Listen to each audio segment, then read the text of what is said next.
সাইয়েদনা আদম আলাইহিস সালাম ভুল করলেন, দুনিয়ায় এসে শত শত বছর কাঁদলেন, কিন্তু ক্ষমা হয় না। আল্লাহরে বললেন, আল্লাহ কি করলে ক্ষমা পাবো বলো। ফাতালাক্কা আদামু মির রাব্বিহি কালিমাতিন ফাতাবা আলাইহি। আল্লাহ বললেন, ও আদম, তোমারে কিছু কালেমা শিখায় দেই, এই কালেমাগুলো দিয়ে আমার কাছে দোয়া করো, ক্ষমা করে দেব। আল্লাহ শিখায় দিলেন, ও আদম, দুই হাত তুলে চোখের পানি ছেড়ে আমার কাছে পড়ো, রব্বানা, পড়েন, রব্বানা যালামনা আনফুসানা ওয়া ইল্লাম তাগফির লানা ওয়া তারহামনা লানাকুনান্না মিনাল খাসিরিন। এটা শিখাই দিয়েছিল আল্লাহ। 365 দিনের প্রতিদিনই বান্দা যখন আল্লাহর কাছে ক্ষমা চায়, আল্লাহ তখন খুশি হয়ে যায়। সুবহানাল্লাহ পড়েন। আর শয়তান নারাজ হয়ে যায়। আমাদের মিশন হচ্ছে আমরা আল্লাহরে খুশি করতে চাই, আর শয়তানের বিরুদ্ধে আমাদের অবস্থান। চিল্লায় বলেন ঠিক কিনা? এজন্য সব সময় প্রশংসা করব কার? শুকরগুজার হব আল্লাহর জন্য, ঠিক কিনা? বিশ্বনবী দোয়ায় বলতেন, আল্লাহুম্মা জাআলনি সাবুরা ওয়াজআলনি শাকুরা ওয়াজআলনি ফি আইনি সাগীরা ওয়া ফি আ'য়ুনিন নাসি কাবীরা। ও আল্লাহ, আপনি আমারে ধৈর্যশীল বানান, আপনি আমারে শুকরগুজার বান্দা বানান, আমার চোখে আমারে আপনি ছোট বানান, মানুষের চোখে আপনি আমারে বড় বানান।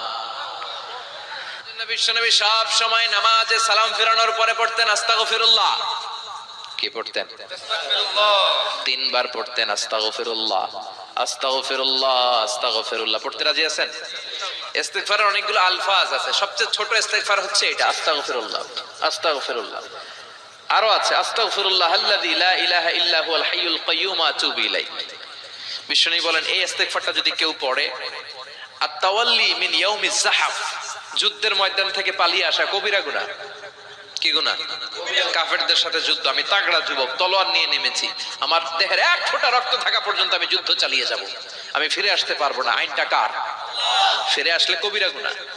বিশ্বনবী বলেন, যুদ্ধের ময়দান থেকে ফিরে এসেছে এরকম কবিরা গুনাহ অবলম্বনকারীও যদি আস্তাগফিরুল্লাহ আল্লাযী লা ইলাহা ইল্লা হুয়াল হাইয়ুল কাইয়্যুম আতুবু ইলাইহি পড়ে, ওই কবিরা গুনাহকারীকেও ক্ষমা করে দিবে কে? পড়তে রাজি আছেন তো?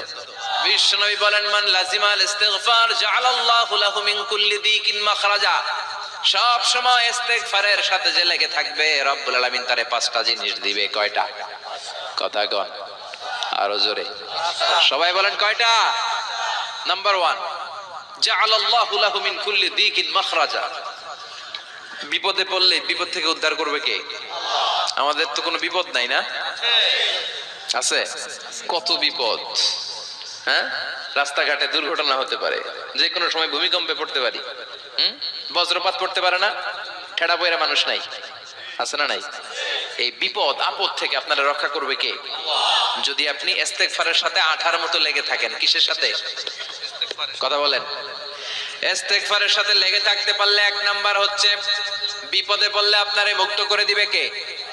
2 নাম্বার, ওয়ামিন কুল্লি হাম্মিন ফারাজা, যে কোনো ধরনের টেনশন, হাইপার টেনশন থেকে বাঁচায় দিবে কে? আমাদের তো টেনশন মেনশন নাই না? আছে? লাইফ নিয়ে টেনশন, বাঁচার টেনশন, মরার টেনশন, ক্যারিয়ারের টেনশন, বাড়ির ভাড়া, গ্যাস বিল, বিদ্যুৎ বিল, ছেলে মেয়েদের লেখাপড়া, কত টেনশন। এই সব টেনশন থেকে আপনারে মুক্ত করে দিবে কে? 3 নম্বরে, ওয়ারযুকহু মিন হাইসু লা ইয়াহতাসিব, এমন জায়গা থেকে আল্লাহ আপনার রিজিকের ব্যবস্থা করবে আপনি কল্পনাই করতে পারবেন না। সুবহানাল্লাহ পড়েন। 4 নম্বরে, সব সময় ইস্তিগফার যদি পড়া হয়, আল্লাহর কোনো আযাব ওই বান্দার উপরে আসে না। ওমা কানাল্লাহু মুআযযিবাহুম ওয়া হুম ইস্তাগফিরুন।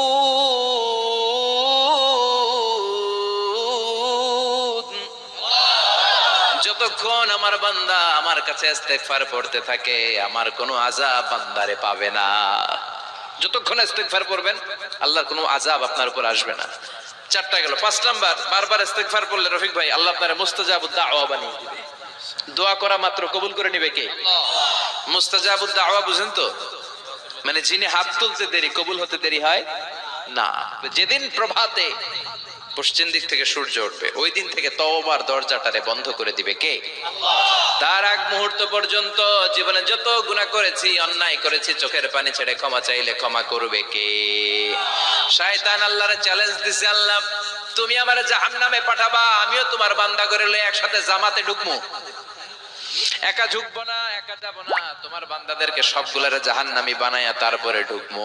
তোমার চ্যালেঞ্জ দিলাম, একটারও জান্নাতে ঢুকাইতে পারবা? আল্লাহকে তুই আমার চ্যালেঞ্জ দিলি?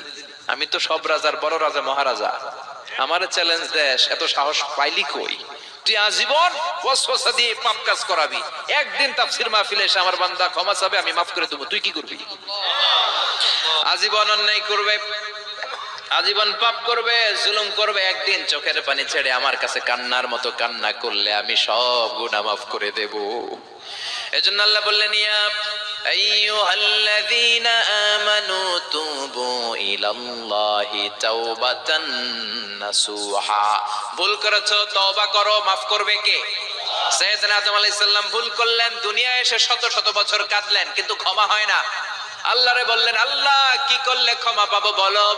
ফাতালাক্কা আদামু মির রাব্বিহি কালিমাতিন ফাতাবা আলাইহি। আল্লাহ বললেন, ও আদম, তোমারে কিছু কালেমা শিখায় দেই, এই কালেমাগুলো দিয়ে আমার কাছে দোয়া করো, ক্ষমা করে দেব। আল্লাহ শিখায় দিলেন, ও আদম, দুই হাত তুলে চোখের পানি ছেড়ে আমার কাছে পড়ো, রব্বানা, পড়েন, রব্বানা যালামনা আনফুসানা ওয়া ইল্লাম তাগফির লানা ওয়া তারহামনা লানাকুনান্না মিনাল খাসিরিন। এটা শিখাই দিয়েছিল আল্লাহ। আল্লাহ, আমি জুলুম করেছি, অন্যায় করেছি, ভুল করেছি, পাপ করেছি, তুমি যদি ক্ষমা না করো, ক্ষমা করার কেউ নাই, ঠিক কি না? আমরাও পাপ করলে এই দোয়াটা পড়ার দরকার আছে না নাই? পাঁচটা শর্ত সাপেক্ষে আমাদের তওবা কবুল করবে কে? তওবা কবুল হওয়ার কিছু শর্ত আছে, পাঁচটা। কয়টা? চিৎকার মেরে বলতে হবে, তওবা কবুল হওয়ার শর্ত কয়টা? এক নম্বরে হচ্ছে আল ইকরা, acknowledgement. You have to give the acknowledgement that you are the greatest sinner on earth. আপনাকে ঘোষণা দিতে হবে যে আপনি এই পৃথিবীর সবচেয়ে বড় পাপী। এক নম্বর শর্ত, আপনি বলেন যে আল্লাহ, আমার চেয়ে বড় পাপী নাই, আকাশের নিচে জমিনের উপরে আমি সবচেয়ে বড় পাপী, এমন কোন পাপ নাই যেটা আমি করি নাই, ঠিক কিনা? দুই নম্বরে আন-নাদাম, নাদাম মানে repentance. You have to be repentant for what you have done. আপনাকে অনুতপ্ত হতে হবে, চোখের পানি ছাড়তে হবে, আল্লাহ আমি লজ্জিত, আল্লাহ আমি নাদান, আমি পিশাচ, আমারে মাফ করে দাও। তার মানে স্বীকার গেলেন কি অন্যায় করেছেন।